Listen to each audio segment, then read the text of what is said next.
The Italian game is one of the oldest and most popular chess opening and is played by millions of people around the world. It is my personal favorite opening, which is commonly referred to as the best opening for all chess ratings. Let's get into the video. The Italian game starts with the move e4 by white and black responds e5. White then plays the simple move knight to e5, developing their knight, and black does the same.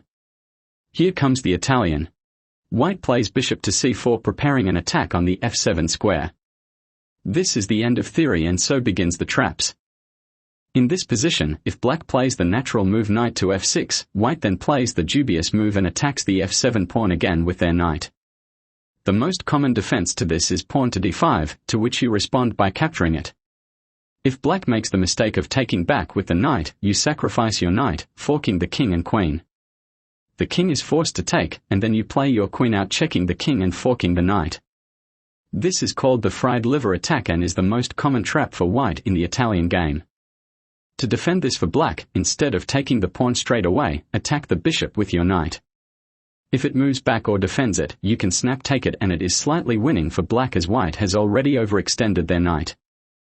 Another defense for the fried liver is called the Traxler counterattack. It starts when white plays their knight out, beginning the attack. From here you play this interesting bishop move, allowing the knight fork, but begins the trap. Once the knight takes the pawn, bishop takes f2 check, and now is where the fun begins. After king takes in f2, knight takes central pawn, check. White has only 6 moves here, and 4 of them completely lose the game. The most common move here for white is to play their king back to where it came from, which is the losing move. You retaliate with queen to f4, threatening checkmate on f2. The most common defense is pawn blocks, to which you sacrifice your knight.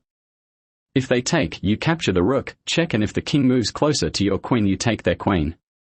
If white isn't stupid, they will play their king up and instead fall victim to a knight check, which also blunders their queen. On to the next variation. The Giuoco Piano game begins with black playing bishop c5. The main line goes like this: pawn c3, knight f6, pawn d4, pawn takes, pawn recaptures, bishop check, knight blocks, takes, retakes, and there you go. The engine already gives this a +1 advantage for white, and you should go on to win the game from here. Let's investigate a game I played that featured the Giuoco Piano. It started with the classic Italian game and quickly evolved into the Giuoco Piano. We kept going with the main line until I made a slight mistake and blocked the check with the bishop and not the knight. I continued the game with only a slight advantage until I got a great position. I ended up crushing my opponent throughout and finished him with a checkmate in the middle of the board. Moving on to the main ideas for both colors in the Italian.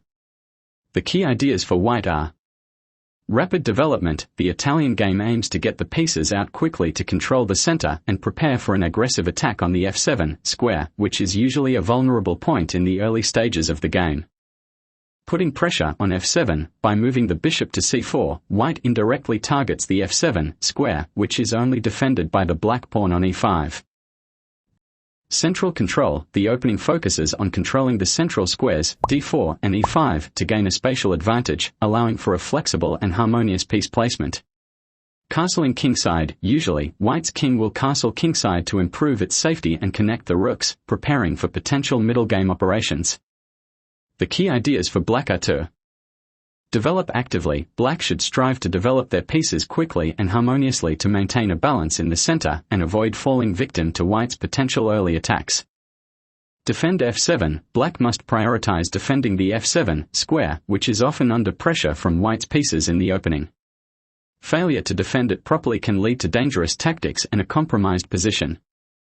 Challenge the center. Black may seek to challenge white's central control by undermining the central pawns or creating counterplay on the wings. Kingside safety. Black typically aims to castle kingside, ensuring the king's safety and preparing for middle game counterplay.